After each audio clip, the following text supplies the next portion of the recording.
warahmatullahi wabarakatuh.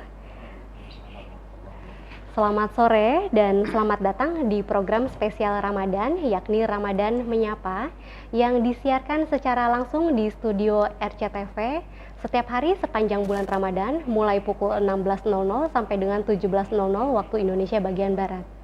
Pemirsa, program ini merupakan hasil kerjasama antar RCTV dengan Lembaga Penelitian dan Pengabdian kepada Masyarakat atau LP2M IAIN Syekh Nurjati Cirebon. Saya, Amelia Dwi Handayani, insya Allah akan memandu acara hari ini sampai dengan 1 jam ke depan. Pemirsa, kalau kemarin kita sudah membahas atau mengkaji atau berbincang-bincang dengan narasumber berkaitan dengan nilai-nilai atau hikmah menjalankan ibadah puasa sepanjang bulan Ramadan yang berimplikasi terhadap kesehatan di jasmani maupun di rohani kita, maka hari ini juga tidak kalah mengusung tema yang menarik gitu ya, yakni puasa dan etos kerja. Alhamdulillah sudah hadir bersama kita narasumber yang terhormat. Beliau akademisi dari IAIN Syekh Nurjati Cirebon. Siapa dia? Mari kita sapa terlebih dahulu. Assalamualaikum warahmatullahi wabarakatuh. Waalaikumsalam warahmatullahi wabarakatuh. Bapak Dr. Haji Masduki Duryat MPDI. Selamat datang Bapak dan terima kasih sudah mau hadir bersama dengan kita di kegiatan atau di acara Ramadan Menyapa ini. Iya, pemirsa, izin menceritakan sedikit profil berkaitan dengan narasumber kita, yakni Bapak Dr. Haji Masduki Duryat. Beliau lahir di Indramayu pada tanggal 12 Januari tahun 1968. Beliau dulu menempuh jenjang S1 di jurusan Pendidikan Agama Islam di IAIN Syarif Hidayatullah Jakarta. Kemudian melanjutkan di jenjang S2 di STAIN Cirebon, mengambil prodi Ilmu Pendidikan konsentrasi Manajemen Pendidikan Islam. Lanjut lagi di program doktoral di Uninus Bandung dengan mengambil program studi yang sama. Beliau sangat aktif dalam menulis buku. Ada beberapa judul buku yang sudah ditulis bahkan juga sudah diterbitkan. Izin membacakan terlebih dahulu, yakni ada buku dengan judul Evaluasi Pendidikan Nasional, Kajian Kritis Terhadap Kebijakan dan Implementasinya. Kemudian ada buku dengan judul Ilmu Pendidikan Islam, Problematika dan Eksistensinya dalam Berselancar di Era Global, Paradigma Pendidikan Islam, Upaya Penguatan Pendidikan Agama Islam di Institusi yang Bermutu dan Berdaya Saing, serta masih banyak sekali judul-judul lain yang sudah beliau tulis bahkan diterbitkan. Sangat produktif sekali beliau ini. Dari sisi organisasi beliau juga termasuk yang sangat aktif. Beliau baik itu di kepengurusan GP Ansor Indramayu, juga di Yayasan As-Said. Beliau juga aktif di kepengurusan MUI, baik itu di Kecamatan Kadanghaur, menjadi pengurus di IKMI Kabupaten Indramayu. Lalu juga beliau juga aktif di kepengurusan MUI di Kabupaten Indramayu dan saat ini menjabat sebagai Wakil Ketua atau Ketua MUI Bidang Pengkajian, Penelitian, Hukum dan Perundang-undangan periode 2020 sampai dengan 2025. Itu saja barangkali informasi profil singkat terkait dengan narasumber kita yang akan membersamai kita selama 1 jam ke depan ini. Dengan tema tadi puasa dan etos kerja. Nah, pemirsa, namun sebelum kita melanjutkan kepada sesi bincang-bincang atau kajian, saya izin mengingatkan terlebih dahulu kepada pemirsa untuk bisa aktif berpartisipasi dalam program ini. Jangan ragu untuk mengirimkan pertanyaan-pertanyaan atau bisa berbagi pengalaman melalui telepon yang sudah ditampilkan di layar kaca atau saya bacakan saja di 0231 48 2138. Insya Allah nanti kita akan memberikan jawaban terbaik dari pertanyaan-pertanyaan yang masuk. Jadi ditunggu untuk pertanyaan dari pemirsa di rumah. Baik. Mari kita mulai saja kajian sore ini. Tadi sudah disampaikan temanya adalah puasa dan etos kerja. Dipersilahkan kepada narasumber kita, Bapak Dr. Haji Mas Duki, untuk memberikan pengantar tentang makna sebenarnya di balik ibadah puasa, nilai-nilai yang terkandung di dalamnya berkaitan dengan tema tersebut, dan bagaimana hal tersebut dapat mempengaruhi kita secara spiritual dan sosial. Nah, sebelum ke kajian yang lebih mendalam, barangkali disampaikan pengantarnya terlebih dahulu, Bapak. Monggo. Baik. Assalamualaikum warahmatullahi wabarakatuh. Waalaikumsalam warahmatullahi Bismillah. wabarakatuh. Alhamdulillah, la haula wala quwata illa billah. Qala Allah Ta'ala fil Qur'anil Karim, a'udzu billahi minasyaitonir rajim. Bismillahirrahmanirrahim.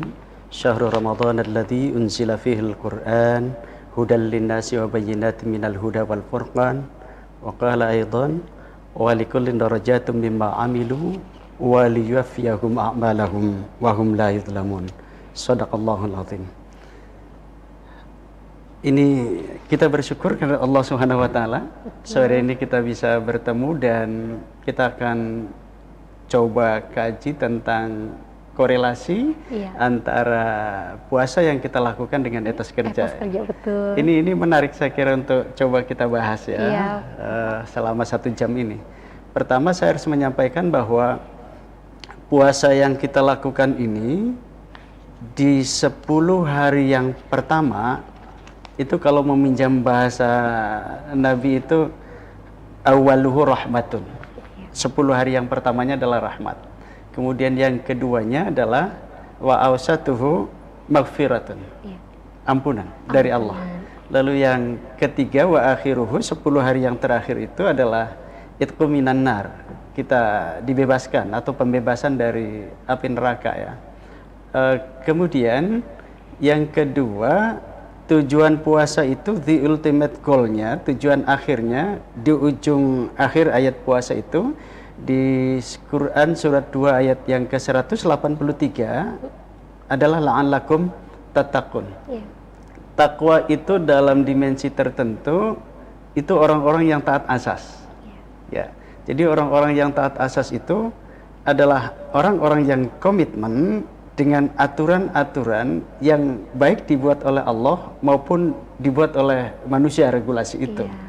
Nah, ketika kemudian ayat ini coba kita kaitkan dengan tadi yang saya sampaikan Al-Ahqaf ya, ayat yang ke-19. Ini cukup menarik, Mbak. Apa yang disampaikan Allah di dalam Al-Qur'an itu, ketika Allah menyampaikan a'udzubillahi minasyaitonirrajim wa likullin darajatun mimma 'amilu waliyuwaffiyahum a'malahum wa hum la yudhlamun. Jadi posisi, derajat, kemudian makom tertentu, posisi seseorang itu akan sangat bergantung kepada apa yang dia lakukan gitu.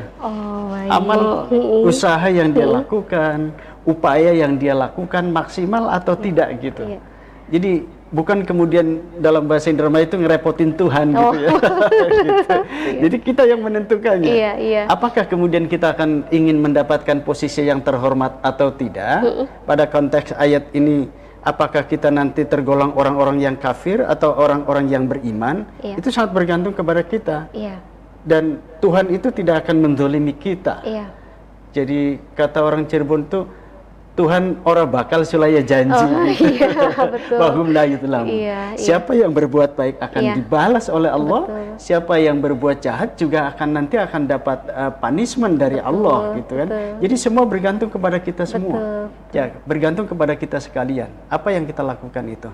Nah, maksud saya dari 2 ayat itu, ayat puasa dengan tadi yang Al-Ahqaf ayat yang ke-19 itu, saya kira ada 2 hal yang kemudian cukup menarik ini. Puasa mengajarkan kita untuk menjadi orang yang taat asas. Dalam konteks itu adalah la'allakum tattaqun. Dalam ayat ini kita disuruh untuk mencari, untuk mencapai posisi yang terhormat atau tidak, itu dengan upaya amal yang kita lakukan gitu. Nah, kalau kemudian upaya kita maksimal, nah dalam konteks ini saya kira menemukan momentumnya, apa yang disebut dengan etos kerja itu. Ya, karena etos kerja itu kan sebenarnya adalah motivasi intrinsik seseorang untuk bagaimana dia bisa berbuat lebih baik ke depan.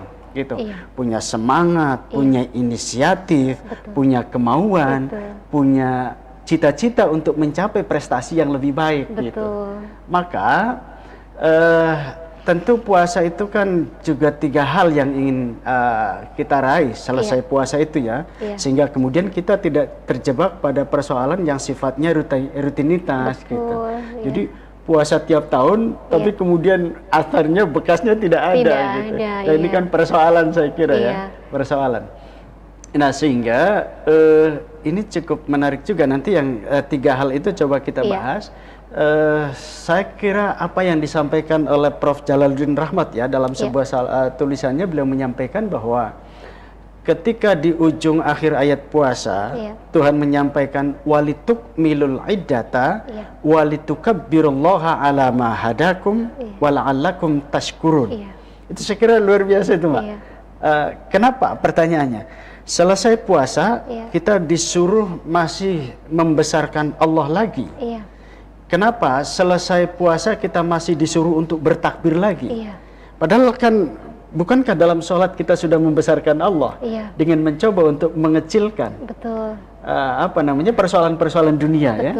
Kemudian ketika kita mengkaji ayat-ayat Al-Quran malamnya tadarus, bukankah kita sudah membesarkan Allah dan mengecilkan kalam-kalam manusia? Puasa juga begitu kan? Kita sudah membesarkan Allah dan mencoba untuk mengecilkan peran hawa nafsu. Nah, tapi kenapa pada ayat ini kita masih disuruh untuk bertakbir, membesarkan Allah? Nah, ternyata jawabannya sangat sederhana. Kita masih terjebak pada rutinitas. Selesai puasa, lalu kemudian kita tidak kembali pada kejadian asal yang fitrah, tapi kembali kepada kebiasaan asal. Itu ya. Jadi yang biasa gibah lagi, gitu kan? Yang biasa sama teman tidak akur juga balik lagi perilaku itu. Nah, ini saya kira sebuah persoalan. Kemudian ketika kita puasa berusaha untuk etos kerjanya tinggi, tapi kemudian selesai puasa balik lagi pada kebiasaan asal itu. Asalnya. Ini saya kira persoalan tersendiri ya. Nah, Bapak, barangkali lebih dalamnya nanti kita akan kembali setelah jeda pariwara yang akan muncul terlebih dahulu. Jadi pemirsa jangan kemana-mana, kita akan kembali lagi bersama beliau setelah jeda pariwara berikut.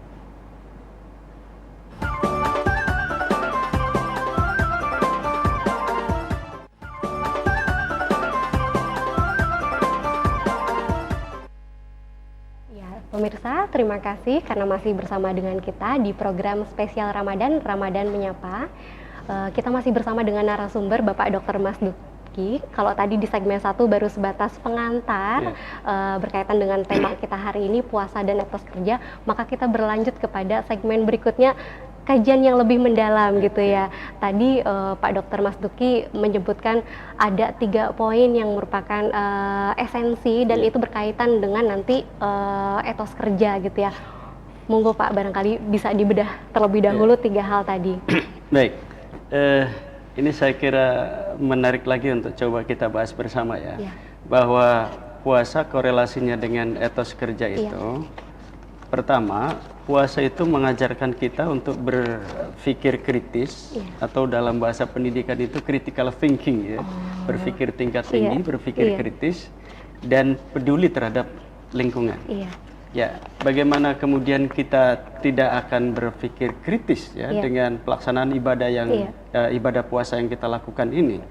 Tadi di awal saya sampaikan bahwa ada 3 hal yang berkelindan itu. Awalnya rahmat, yang kedua itu maghfirah, yang ketiga itqum minan nar.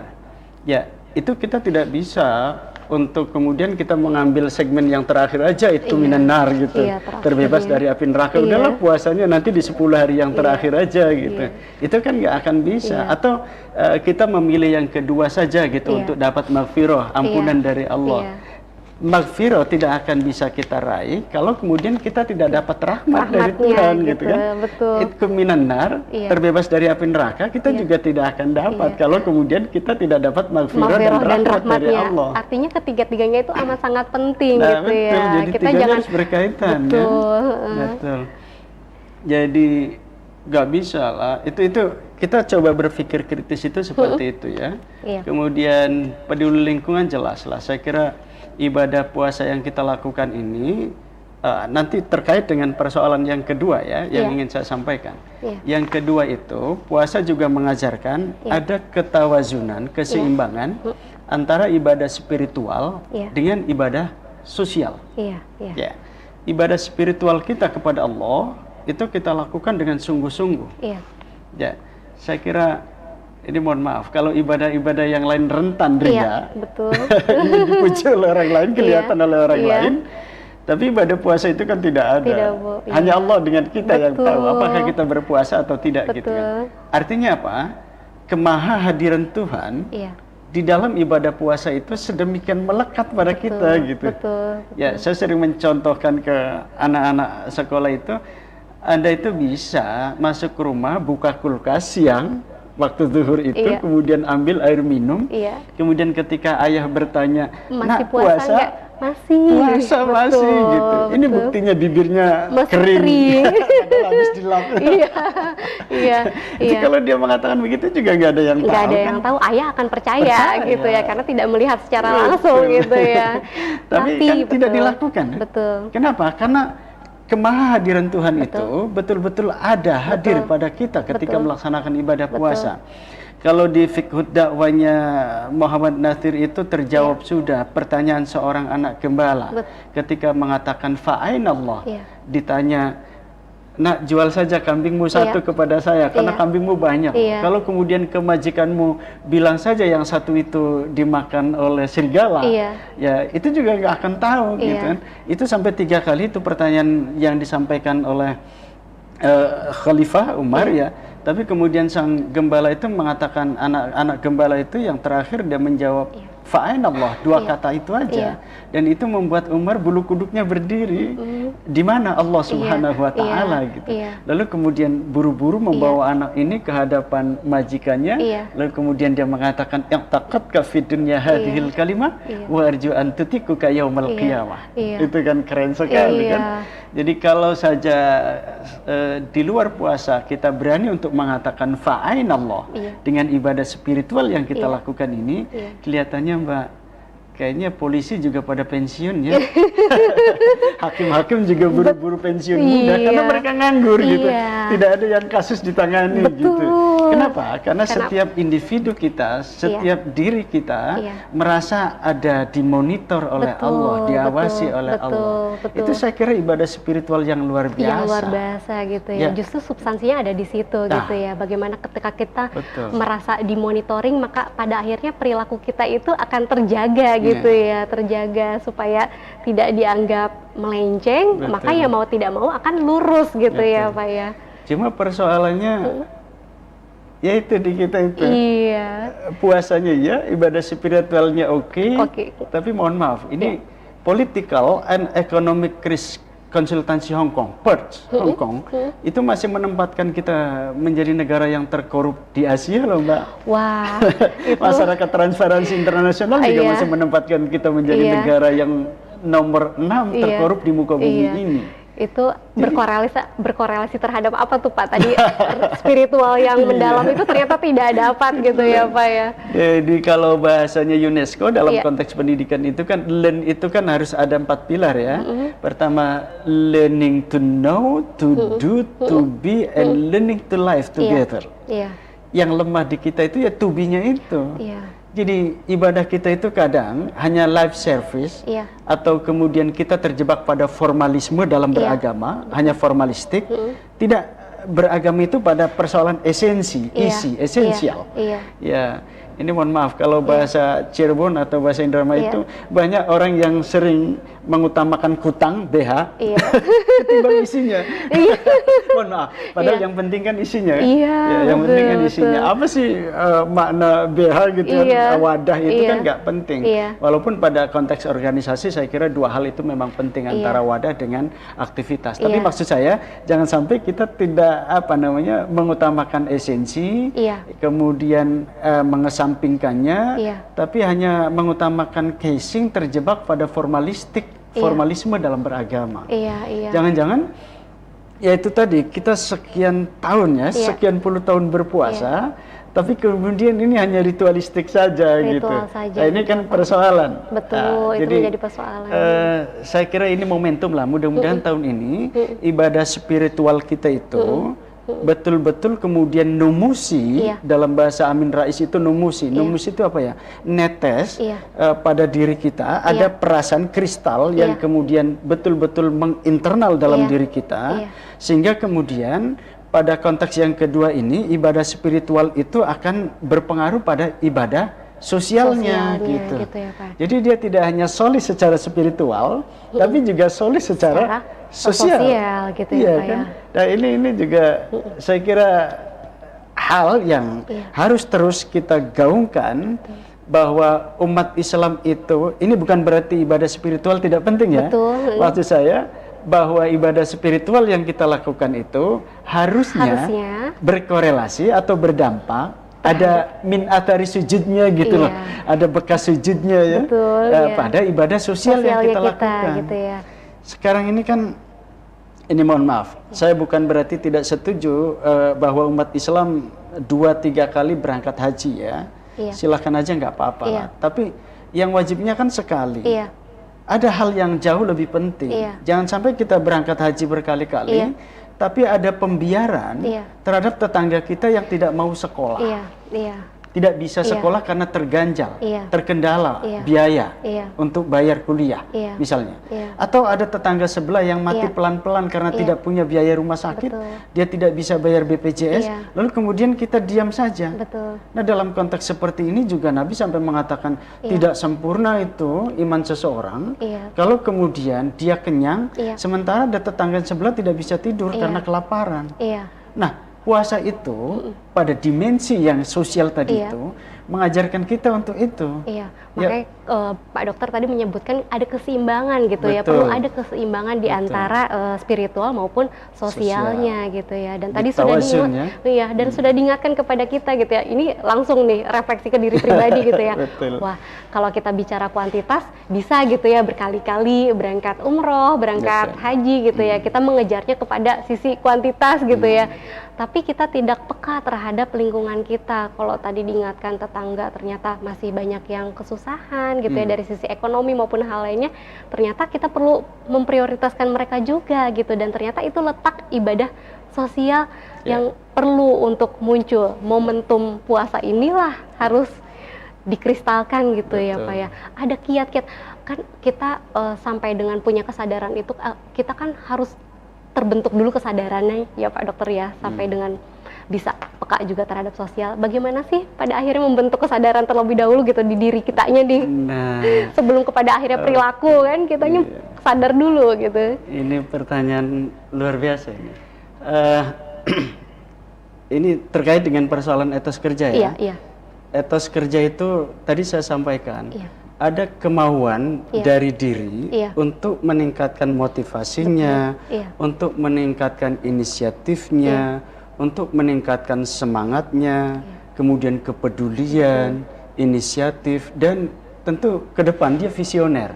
Nah itu beberapa hal yang saya kira terkait dengan persoalan etos kerja itu. Jadi etos kerja itu bukan berarti bahwa kita ini hanya melulu beribadah secara spiritual, tetapi juga dia tadi itu taat asas itu orang yang disiplin kan, punya inisiatif, motivasi tinggi dan lain-lain. Nah ini bentuk kepedulian sosial gitu, ibadah sosial. Nah termasuk kita berempati, itu juga bagian dari etos kerja. Etos kerja gitu. Jangan sampai kemudian kita punya jabatan tinggi, kerjanya bagus, enak, gajinya luar biasa gitu, fantastis. Tapi kemudian tidak ada kepekaan itu terhadap tetangga kita, terhadap sesama, terhadap lingkungan. Nah ini kan sebuah kesadaran yang harus terus dibangun oleh kita, bahwa sejatinya ibadah itu tidak hanya terjebak pada ibadah spiritual. Ini yang menarik saya kira.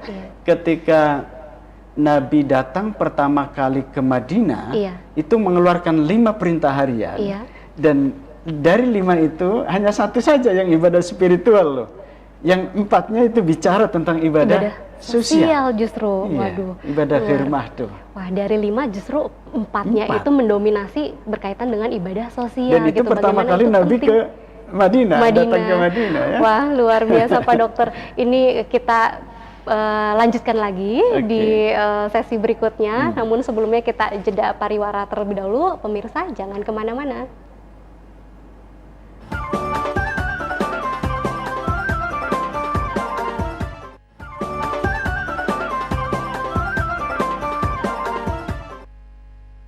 Ya, pemirsa, terima kasih karena masih bersama dengan kita. Sebelum kita memulai berbincang-bincang dengan narasumber kita hari ini, saya izin mengingatkan terlebih dahulu bahwa pemirsa bisa ikut berpartisipasi dalam program ini. Jangan ragu untuk mengajukan pertanyaan kepada beliau gitu lewat telepon 0231 482138 atau nomornya sudah tercantum di layar kaca masing-masing. Dipersilakan untuk bertanya langsung kepada beliau. Nah, sembari menunggu pertanyaan dari pemirsa, kita lanjutkan obrolan yang tadi Pak Dokter, Mas Duki. Kalau tadi sudah disampaikan terkait dengan etos kerja, bagaimana justru momentum di Ramadan kita perlu membuktikan etos kerja itu dengan lebih maksimal gitu ya, bukan dijadikan sebagai momen untuk melemahkan etos kerja kita gitu. Nah, monggo gimana Pak? Iya, ini ada stigma yang selama ini juga menghantui kita gitu. Ketika misalnya ada kata-kata bahwa tidurnya orang yang berpuasa itu beribadah gitu kan. Wah, saya kira kalau ini dianggap sebagai sesuatu hal yang bisa dijustifikasi sebagai landasan hukum, ya itu bahasanya daripada gitu. Maksudnya daripada melek, nggak tidur tapi kemudian tidak produktif, ya, atau ya berbuat yang tidak baik, ya udah lebih baik tidur kan. Tapi tidak berarti bahwa kita memaknai puasa itu dengan tidur-tiduran, bermalas-malasan gitu, kemudian tidak produktif. Maka yang ketiga tadi saya ingin melanjutkan ya. Yang pertama tadi berpikir kritis dan peduli kepada lingkungan. Lalu yang kedua ada keseimbangan antara ibadah spiritual dan ibadah sosial. Nah, yang ketiga ini saya kira juga ini nanti terkait dengan persoalan etos kerja lagi ya. Bahwa puasa itu mengajarkan kita untuk berinovasi. Ini kata inovasi juga kalau bahasanya Prof. Renal Kasali di buku Disruption. Itu sampai mengatakan inovasi itu kejam. Karena inovasi itu akan membunuh sesuatu, dalam tanda kutip ya, membunuh dalam tanda kutip sesuatu hal yang tidak relevan dengan kondisi kekinian. Dulu saya bangga punya HP BB lah, BlackBerry ya. Tapi kemudian sekarang mana BB Nokia gitu. Nokia udah hilang Pak. Dari peredaran. Merek-merek besar di era lama itu udah hilang. Nah, kenapa kemudian hilang? Karena tidak inovatif. Tidak inovatif. Tidak memberikan pelayanan yang kemudian memberikan kepuasan ke pelanggan yang apa yang dia inginkan. Di kondisi saat ini di kondisi saat ini, apalagi di era digital semacam ini. Nah, maksud saya orang yang berpuasa itu juga akan melakukan inovasi-inovasi dari sesuatu hal yang kurang hari ini akan dilakukan lebih baik ke depannya. Itu kenapa makna filosofinya Lailatul Qadar, malam kemuliaan itu kata Aisyah itu boleh diintip kedatangannya itu di 10 hari yang terakhir. 10 hari yang terakhir. Kenapa di 10 hari yang terakhir? Tidak di awal gitu kan misalnya atau di tengah. Ya supaya kita terus berinovasi dalam beribadah itu. Melewati fase-fase sebelumnya dulu. Melalui fase yang cukup berat sampai kemudian pada makom tertentu kita layak untuk misalnya menerima Lailatul Qadar. Gitu maksud saya. Jadi orang yang beretos kerja tinggi itu kata kuncinya dia harus inovasi, inovatif gitu ya. Kalau tidak ada inovasi pada dirinya, ya nanti akan bermalas-malasan, tidak kemudian bekerja secara maksimal, tidak ada inisiatif, tidak dalam bahasanya Lance Armstrong itu life is series of the beginning. Hidup itu selalu membuat lembaran-lembaran baru gitu. Kita tidak mau berada di zona nyaman hari ini. Tapi kan terus berkembang ke arah yang lebih baik. Nah ini puasa itu mengajarkan kita seperti itu. Kita nggak boleh dong dalam bahasanya Imam Ghazali itu masa sih kita puasanya puasa awam baik gitu kan? Iya. Puasa awam terus, orang Betul, awam yang iya. hanya menahan hawa nafsu, tidak makan minum gitu, kemudian berhubungan suami istri di siang hari. Kenapa kita tidak beranjak ke yang khas gitu kan? Ditingkatkan gitu ditingkatkan. ya. Nah, itu kan makna inovasi Betul, ya, inovatif betul, itu. betul. Ya. Jadi setelah kita tidak makan dan minum, tapi juga mencoba mata kita berpuasa gitu, tangan kita berpuasa.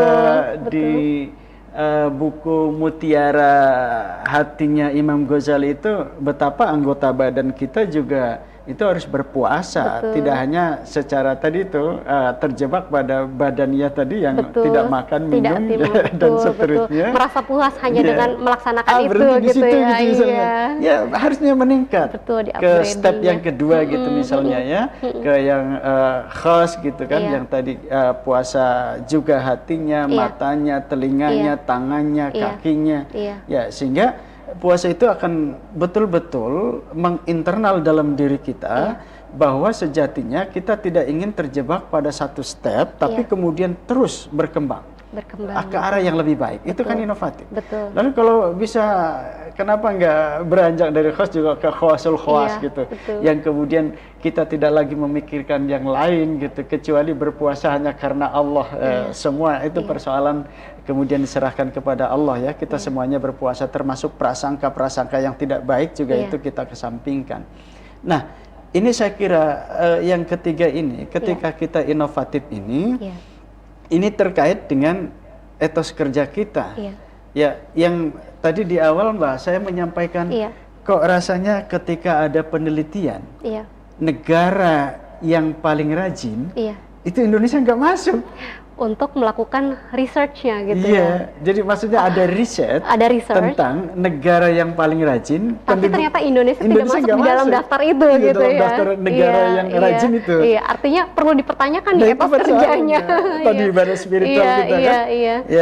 Lah, tapi kemudian ketika dibalik judulnya negara yang termalas, dan kita masuk di situ. Ke daftar itu, Pak. Waduh. Ini World Bank yang melakukan penelitian. Ini maksud saya, ya itu tadi berkali-kali kita melakukan ibadah spiritual, tapi ternyata kok tidak berdampak pada etos kerja kita. Loh, puasa ini kan mengajarkan kita untuk bagaimana kita berdisiplin. Siapa yang berani untuk makan dan minum sebelum maghrib? Disiplinnya bukan main kan? Sangat menjaga kedisiplinan gitu. Bahkan imsak itu walaupun belum batasan ya, karena terbit fajar batasannya, orang kan begitu imsak udah menjaga itu gitu, udah stop gitu ya. Disiplin tuh ya. Betul. Sholat, siapa yang tidak mengajarkan disiplin? Disiplin dong. Apalagi sholat berjamaah. Kita tidak boleh mendahului imam kan. Kalau tidak mau sholat jamaahnya dikatakan batal. Sholat jamaahnya ya. Ini kan saya kira banyak hal lah, ibadah-ibadah yang kita lakukan itu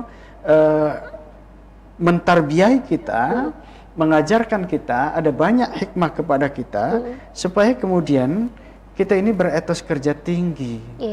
Ya, termasuk tadi kepedulian itu etos kerja yang sangat luar biasa. Mbak, saya menarik ketika seorang guru besar, ketika saya ingin menyelesaikan S3 itu, Profesor Deddy Mulyasana, sampai menyatakan ke depan performa seseorang itu akan dikalahkan oleh kemampuan seseorang untuk membangun jejaring, networking. Jejaring networking itu bagian dari etos kerja. Jadi Anda pintar tapi kemudian diam aja di rumah gitu, akan dikalahkan oleh orang yang biasa-biasa saja. Tapi networkingnya luar biasa. Networkingnya kuat, jejaringnya ada di mana-mana. Itu bisa sukses loh. Mengalahkan yang jenius tadi yang tapi hanya berdiam diri tidak punya networking. Ya, itu yang kemudian dalam Islam ada istilah apa namanya silaturahim ya. Silaturahim itu kan implikasinya dua kan. Satu, kita bisa memperpanjang umur, lalu yang kedua mendatangkan rizki. Walaupun kemudian memperpanjang umur itu tentu dalam konteks kualitatif ya, bukan kuantitatif. Nah, kemudian menambah rizki itu kan ketika kita membuat jejaring.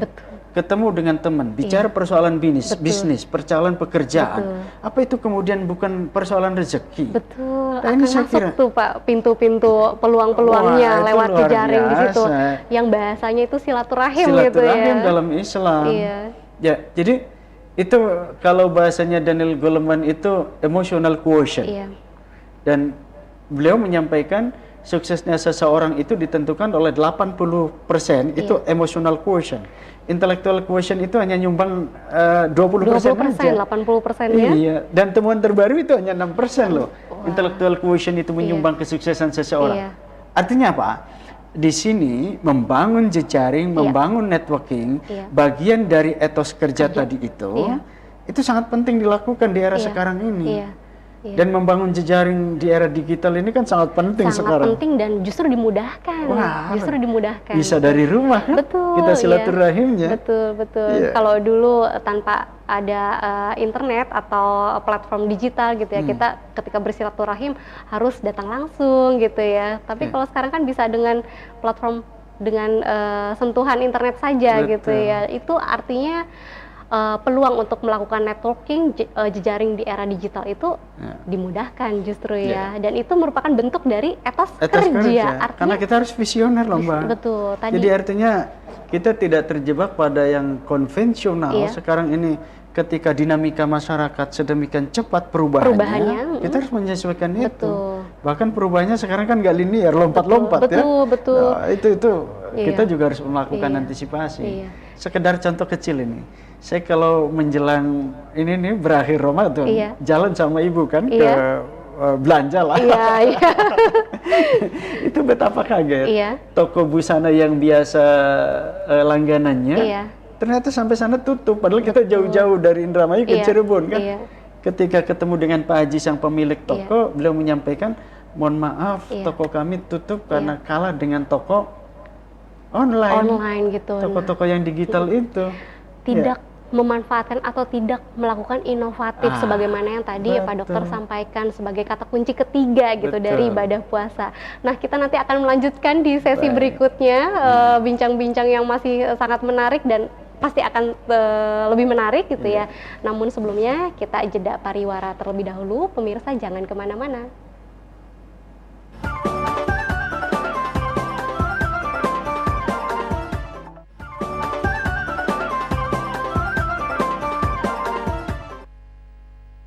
Ya pemirsa, terima kasih karena masih bersama dengan kita dan juga bersama dengan narasumber kita, Bapak Dr. Mas Duki. Bapak, kita melanjutkan perbincangan yang tadi terjeda oleh pariwara, bahwasanya tadi sudah disampaikan ibadah puasa justru pada akhirnya meningkatkan atau membentuk etos kerja kita itu lebih optimal gitu ya. Jadi tadi bicara etos kerja itu ternyata bermakna sangat luas, bukan hanya berkaitan dengan kedisiplinan, bukan hanya berkaitan dengan bekerja keras, tekun gitu ya, tapi juga sampai kepada bagaimana kita berjejaring gitu ya, networking. Tadi ada banyak sekali kata kunci yang disampaikan oleh Pak Dr. Mas Duki ya, di mana 3 poin pertama itu kita mesti berpikir kritis dan juga peduli terhadap lingkungan. Kemudian yang kedua, kita perlu menjaga keseimbangan, baik itu ibadah spiritualnya dan juga ibadah sosialnya kita. Sampai dengan yang ketiga itu inovatif gitu ya, bukan hanya bisa adaptif gitu ya, tapi juga berinovasi. Tadi sudah diceritakan bagaimana ternyata perkembangan itu cepat bahkan berlompat-lompat. Kalau kita hanya adaptif ya barangkali kurang gitu ya, kitanya harus improve gitu ya, inovasinya muncul di situ. Nah, momentum ibadahnya puasa itu menjadi momentum kita untuk hal-hal yang tadi gitu ya, etos kerjanya ditumbuhkan gitu ya, bahkan menjadi kristal. Nah, tapi tadi kan sudah disinggung sedikit, ada stigma yang berlaku gitu ya di masyarakat kalau puasa itu justru momentumnya bukan untuk semakin produktif, tapi ya dikendorkan gitu kegiatan-kegiatan atau aktivitasnya. Nah, menurut Bapak bagaimana gitu berkaitan dengan stigma yang ini, dan seperti apa sih seharusnya gitu di kita yang bekerja maupun berusaha? Ya, kalau saya harus ekstrim mengatakan, kenapa sih di bulan puasa harus jam masuk kemudian lebih siang gitu, pulang lebih cepat, ya itu kecuali ibu-ibu lah ya. Maksud saya kalau kemudian itu digeneralisasi, ekstrimnya kan puasa itu hanya memindahkan makan aja gitu, jam makan, waktu makan, ya yang biasanya kita makan pagi gitu kan, disegerakan di waktu fajar ya. Betul, sebelum fajar terbit gitu, atau sebelum imsak lah gampangnya. Nah ini kan sebenarnya nggak ngaruh gitu ya, artinya kalau kemudian itu juga tetap saja diberlakukan pola jam kerja yang seperti reguler yang sekarang ini terjadi gitu misalnya, ya apa sih ngaruhnya gitu. Orang kita biasa kok bangun pagi kan, bangun subuh gitu, kemudian kita nggak tidur lagi, kemudian langsung siap-siap untuk bekerja, lalu sore kita pulang juga, kemudian ya seperti biasalah bekerja. Artinya justru ketika kemudian kita berpuasa ini, semangat itu semakin tinggi. Ini harusnya ya, secara teoretik ya harusnya. Kemudian hal-hal lain juga saya kira karena kita tadi itu bahasnya kemahadiran Tuhan itu begitu dekat dengan kita, maka kemudian kita bekerja tidak harus diawasi oleh pimpinan kita dong, tidak harus merasa terus diawasi oleh atasan kita, tapi kita bekerja karena memang tupoksi kita di situ, lalu kemudian kita merasa diawasi oleh Tuhan di situ. Itu yang sering dalam bahasa keguruan itu profesionalisme loh Mbak. Profesional itu kan implikasinya dua. Satu, bekerja karena Allah. Ya, artinya kita bekerja tidak melulu mengharapkan apapun, termasuk pujian dari atasan kita, karena memang ini karena Allah lillah gitu. Tapi kan persoalan pekerjaan itu tidak selesai hanya karena lillah, karena Allah gitu kan. Maka pekerjaan itu yang kedua implikasinya profesional itu harus dikerjakan oleh orang yang ahli di bidangnya, oleh orang yang kompeten di bidangnya. Ya, sehingga bekerja itu ketika ya sebenarnya 15 abad yang lalu ya, kalau saya boleh berapologi, Barat belum mengatakan profesionalisme, Nabi kan sudah mengatakan idza usidal amru ila ghairi ahlihi fantadhiri sa'ah. Apabila satu urusan, satu pekerjaan diserahkan kepada orang yang bukan ahlinya, fantadhiri sa'ah. Tunggu kehancurannya. Karena dilakukan oleh orang yang bukan sesuai dengan bidangnya atau tidak profesional kan. Ya, artinya apa? Saya harus mengatakan bahwa seorang profesional itu maknanya juga transenden. Jadi kita bekerja dengan baik itu maknanya juga transenden, Mbak. Artinya apa? Ada bernilai ibadah di situ. Karena kita merasa bahwa apa yang kita lakukan itu tidak ada yang lain kecuali lillah, karena Allah. Bahwa dari pekerjaan yang kita lakukan ada reward gitu misalnya, gaji, itu honor ya. Itu implikasi aja dari pekerjaan yang kita lakukan gitu. Justru termotivasinya yang menggerakkan kita untuk bekerja lebih dengan giat gitu ya, etos gitu ya. Karena menganggap ini adalah bentuk ibadah gitu ya. Wah. Nah itu yang makna transenden itu di situ. Di situ, betul ya. Nah untuk menciptakan motivasi yang seperti itu tuh gimana ya Pak Dokter ya? Iya, ini memang banyak faktor yang mempengaruhi ya. Karena kan biasanya kerja itu akan lebih maksimal itu kalau mendengar kata bonus misalnya ya.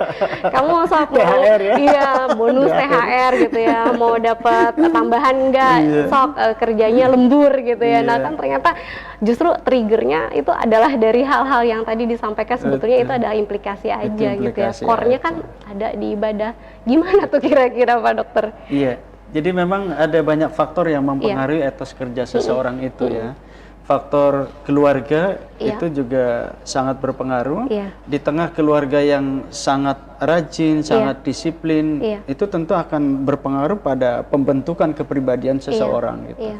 Kemudian justru yang lebih luas juga tentu dalam konteks lingkungan ya. Ini juga berpengaruh kan. Bagaimana orang Jepang itu kan pagi-pagi semangat sekali, soalnya tidak ada kesempatan untuk jalan biasa itu santai itu kan. Ya, kayak dikejar-kejar oleh waktu gitu. Maka ketika saya kuliah di Jakarta itu, kata orang Betawi, yang penting Iya. kita pagi-pagi keluar aja, keluarnya kemana gitu. Yang penting Itu pulangnya nanti, sore gitu ya. Jadi ukurannya tuh bukan apa yang dilakukan gitu ya. So kalau diam aja di rumah nanti kelihatan nganggurnya Iya. itu loh, nggak produktif sekali gitu. Iya, justru Ada. Dan yang paling lingkungan ya. penting tentu faktor yang paling berpengaruh terhadap etos kerja itu adalah motivasi intrinsik dari dalam dirinya. Iya, dari dalam diri Iya. ya. Kalau dari dalam dirinya tidak mau ada perubahan, tidak mau maju gitu, ya tidak mau berkembang, tidak punya visi, ya susah, Mak. Iya, betul. Jadi harus ditanamkan Harus pada diri ditanamkan. kita itu untuk memiliki motivasi yang cukup tinggi. Ya saya kira kalau sudah besar kan motivasi intrinsik bukan Iya, ekstrinsik ya. betul. Jadi kita bekerja ingin maju untuk mencapai tadi bahasa saya walikullin darajatum mimma amilu wali yuwaffiyahum a'malahum wa hum la yudlamun itu ya harusnya dari diri kita bukan dari aspek lain, dari orang lain, dari lingkungan gitu.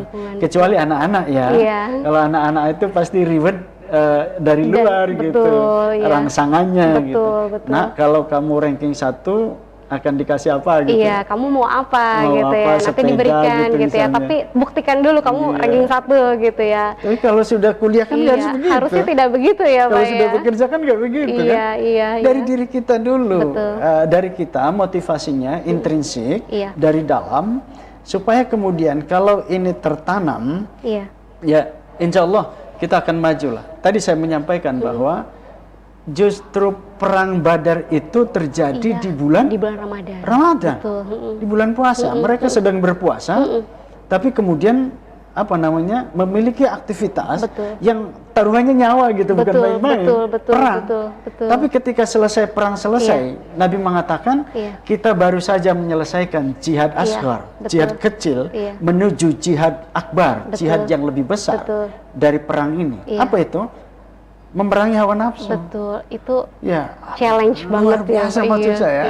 Apa yang difragmentasikan ketika zaman Nabi, justru ketika berpuasa itu tidak menafikan kita melakukan kegiatan yang lebih produktif. Dakwah untuk mengembangkan Islam itu kan kegiatan yang lebih produktif.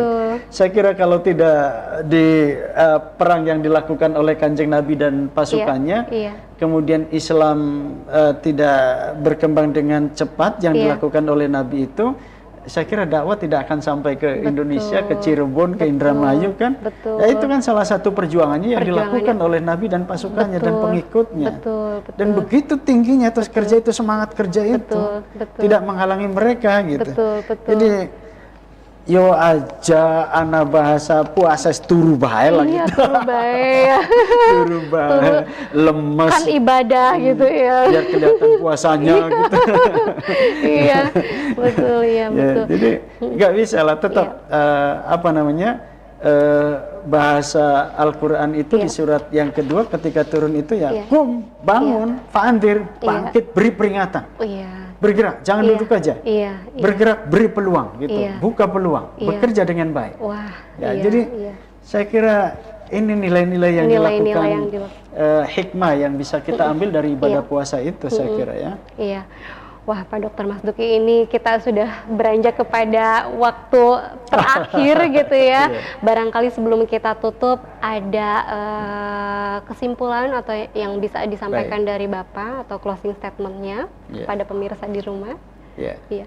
Baik, pemirsa, puasa yang kita lakukan seharusnya dari tahun ke tahun itu akan membuat kita lebih baik ya. Tidak boleh kita terjebak pada ibadah yang rutinitas. Tidak boleh kita terjebak pada ibadah yang hanya live service gitu kan. Tetapi kemudian ibadah yang kita lakukan ini tidak kemudian hanya formalisme dalam beragama, tetapi esensi dalam beragama itu coba terus kita tingkatkan.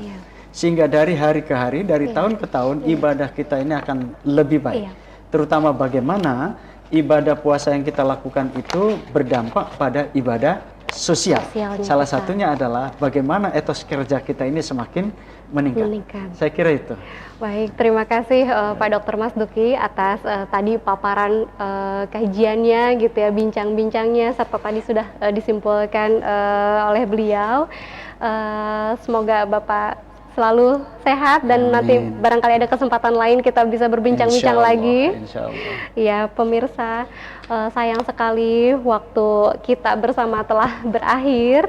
Namun apa yang tadi kita dapatkan dari Pak Dr. Mas Duki itu adalah sebuah pengalaman yang pastinya berharga dan insya Allah nanti akan bermanfaat bagi kita semua.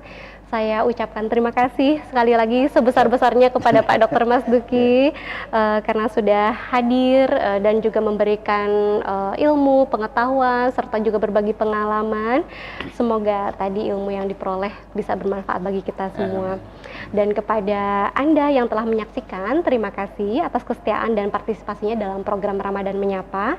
Jangan lupa kita akan kembali besok pada waktu yang sama dan dengan tema yang tidak kalah menarik. Mari kita terus menjaga semangat dalam menjalankan ibadah di bulan Ramadan ini. Tunjukkan etos kerjanya lebih maksimal. Sampai jumpa lagi besok. Wassalamualaikum warahmatullahi wabarakatuh. Waalaikumsalam.